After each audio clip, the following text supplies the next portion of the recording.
Hey everybody, Big Yankovic here. I'm a podcaster and an author, and I'm also a toy enthusiast. We're back again with more talk on bounty hunters.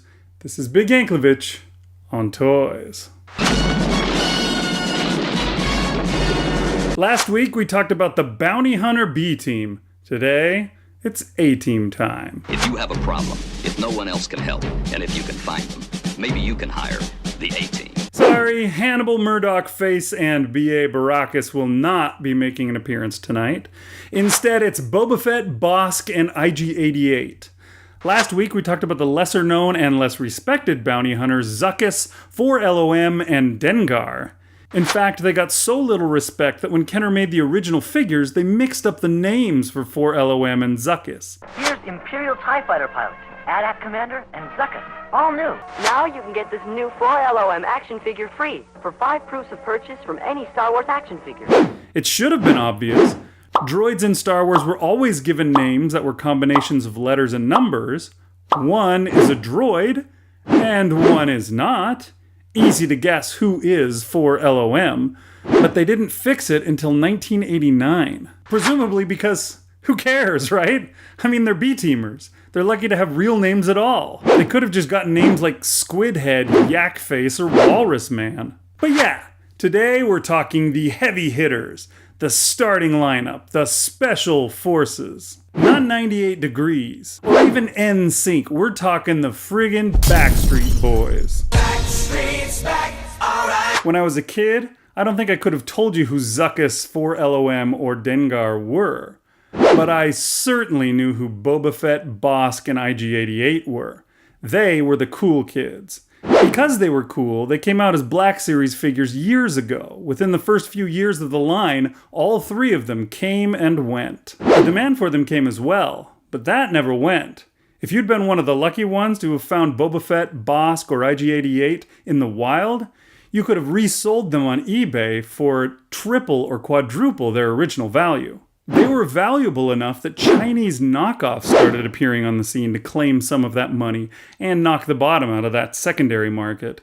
I wonder how long Hasbro was aware of all this before they finally decided to create the archive line of Black Series figures. They weren't going to let all that cash that should be theirs flow downstream to someone else. Hearing of the announcement of the archive line is what set my hunt for bounty hunters in gear. It looked possible to acquire all 6 of those guys at regular prices.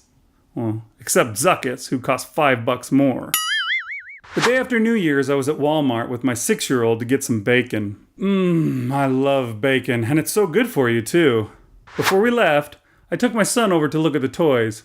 He's a kid, so he's got a good reason to want to look at toys every time he can. Me, I got no excuse. He decided to buy one of those Mega Construx Pokeballs. He'd watched a Pokemon movie on Netflix earlier, so he was in the mood. I couldn't deny him because I had 2 toys in my own hand that I was going to buy. I hadn't expected it. I wasn't looking for them, but this store had gotten a case of the Archive series. It was the first time I'd seen them anywhere. Unfortunately, someone else had beaten me to it. Both of the Boba Fetts were gone. I grabbed a Bossk and an IG-88. I now had the entire team, except for the team captain. It would be just my luck if I never saw a Boba Fett on the shelves anywhere after assembling all the other 5 bounty hunters. I figure the Walmarts must all be getting them now, so on my way to work that day I stopped by a second Walmart. No dice, nor Boba Fett's, nor any archive series at all. I checked another Walmart on the way home from work. Still nothing. I did it again the next day. Then again the next day. It became my routine for a while. I checked the Walmarts each night on my way home. Even looking at the boxes of newly arrived toys that were on the pallets in front of the aisles. I had to make sure that I didn't miss them when they came, even if the stockers hadn't put them on the shelves yet. But I just never saw any of those archive figures at all, so no Boba Fett's goes without saying. I don't know why this didn't occur to me sooner, but one day I thought I ought to check some other stores too. I guess because I stumbled upon them at a Walmart the first time, I thought they were the only place to check. Oh, and I'd also gone to my Target the day before Christmas, and the toy section there looked like the grocery store had during Hurricane Harvey. It had been utterly ravaged. The shelves were almost completely bare. I went back a week later to see what kind of after-Christmas sales they might have. and it still hadn't recovered, so I hadn't bothered to check Target in a while. Maybe things had changed by now, though. Maybe it would be worth it. I checked the closest Target, and they had the Archive series, every one of them, except Boba Fett. I ventured to the other Target to see if they had repaired the damage that the holidays had inflicted on it, and at last, there it was. Boba Fett waited on the peg for me. Now I had the entire bounty hunting crew, both the B team and the A team. The Archive series packaging is interesting. It's smaller and cheaper. Each time I found the figures on the shelf, I kept thinking that they weren't actually what I was after, because the packaging doesn't feel like the packaging for a 6-inch figure. It seems small, like I'm getting a 3 3/4-inch figure instead. I suppose it's just the lack of an enclosed box. I don't know. Makes sense, though. I mean, these figures are just Hasbro cashing in on the molds that they already own, so they should keep things as cheap as possible to maximize profits, I suppose. I don't care. I'm an opener. I don't keep packaging or really care much about it at all. I do think it's humorous that they have a picture of the original packaging on the back of the card along with the fine print that says, "No longer available." If you're like me, and you've never gotten your hands on these figures before, let me tell you quickly what they're like. Boba Fett is great. Like Dengar from the B team, he's the best of the three. Like Dengar from the B team, he has 3 accessories: a backpack, a pistol, and a rifle. Unlike Dengar from the B team, people like Boba Fett. He's articulated enough to strike all the poses you'll want to get him into, though his rangefinder is not articulated. The cape is cloth and folded stiffly into a shape. They must have heavily starched the thing and ironed it into shape. I think I may get mine wet to see if I can get it to fall a little more naturally. So that's the Archive Boba Fett. It's an exact replica of a figure that's been considered to be one of the Black Series' finest for years, so no surprises that it's still one of the Black Series' finest. Bossk has a superfluous S in his name. Why? Maybe Cobra Commander was manning the desk at Ellis Island when Bossk came through, and he just wrote it wrong because he couldn't quite understand what Bossk was saying when he asked him his name, and Cobra Commander adds extra S's to anyone's name anyway? Oh, sorry, I was supposed to be talking about the figure. Again, Bossk is a replica of the previous figure, so it's no secret what he's like. It's a gorgeous representation of one of the cooler aliens in the Star Wars films. The paint on his skin is detailed and convincing, similar to his bounty hunting compatriot Zuckuss, though it's much more impressive on his head than his hands or feet. And Zuckuss's paint job is superior, with a much better wash to highlight the alien skin. His suit is detailed and intricate, with straps dangling all over it, and tiny details of metallic paint picked out here and there. His gun has no detail painted on at all, however. It's a good thing that I've learned a bit about dry brushing, because this plain black piece of plastic is gonna need some. Also, it comes with a plastic strap attached to it too. This is cool, because you can have Bossk throw the gun over his shoulder for a more at ease kind of pose. But not cool because the strap holds a specific shape, and in certain poses makes it look like the strap is defying gravity. You could probably heat it up with some water and bend it to a different position to fix that, however. Also, the straps and hoses on his flight suit can inhibit his posability, but it's not been a problem for any pose that I've been trying to pull off yet. Lastly, Bossk has an articulated jaw, or a semi-articulated jaw. The jaw moves, but not through any joint that you can see. Instead, his mouth opens more if you turn his head this way, and it gets pushed closed by his collar if you turn his head this way.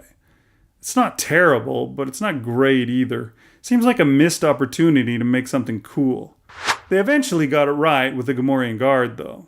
Third string on the bounty hunting A team is IG-88, and he definitely deserves no higher. While the figure is again beautiful, like the rest of the guys we've talked about today, his articulation is sorely lacking. Number one problem is that he has no ball joint in the hips, so he can't spread his legs at all. This really limits the kind of pose you can put him in. He pretty much has to stand up straight or run straight ahead. On top of that, his knees are in a weird place. His thighs are twice as long as his calves, which makes it even harder to get him into an interesting pose. Every time I tried posing him, he wound up in some sort of ridiculous dancing pose like he was the Tin Man in search of his heart or something. On top of all that, his hands are just two-pronged pinchers. I thought it was tough to get Bossk to hold his gun with his three-fingered hand, but that was nothing compared to this mess. To get Iggy's gun to stay in a position that doesn't totally suck, you have to raise his arm up so that gravity keeps it in place for you. Then there's the knife that he comes packed with. IG-88 has 3 accessories too, like Boba Fett. He's got a long gun, a pistol, and a large knife. He also has a backpack with slots for those things that fit in nicely, so that's cool. But back to the knife. He can't hold it. Again, with some help from gravity, you might be able to manage to get it into a pose that doesn't utterly suck, but I doubt it. I found this spot here, though. That seems to be made specifically for the knife. Is this the sci-fi version of a pirate with a knife in his teeth, you think? Basically, keep the knife in his backpack. Gripes aside, he looks great, so detailed and intricate that I can't complain for too long. I really appreciate the brass-looking wash that he seems to have in various places over the silver base color. And these wires on the legs impress me too. It's a good-looking figure. Especially in my lineup of all 6 bounty hunters. There you have it, folks. Cheer, cheer, the team's all here. This is a collection of figures that I'm going to love for a very long time. I'm pretty happy to have the whole bunch. Hope you enjoyed the show. If you did, please give it a thumbs up. If you're not subscribed, please do so. I would appreciate the heck out of that. And also click the bell for notifications so you can hear about new videos as I create them. Also, if you like science fiction, fantasy, and horror stories, give my podcast a shot. It's called the Dunesteef Audio Fiction Magazine. And for the last 10 years, my co-host Rish Outfield and I have been presenting audio fiction stories that will give you something interesting to listen to when you got things to do so you can't just sit down and read. It's totally free. Check the links in the description. Also, feel free to comment below. I'd love to hear what you have to say. Did you get these guys the first time they came around, or did you have to catch up with them with the archive series like me? And what other figures do you think they should release as part of the archive line? I'd like to see them re-release the Wampa and the Tauntaun, because I missed them the first time around, but I'd like to have them. Alrighty. Bye-bye.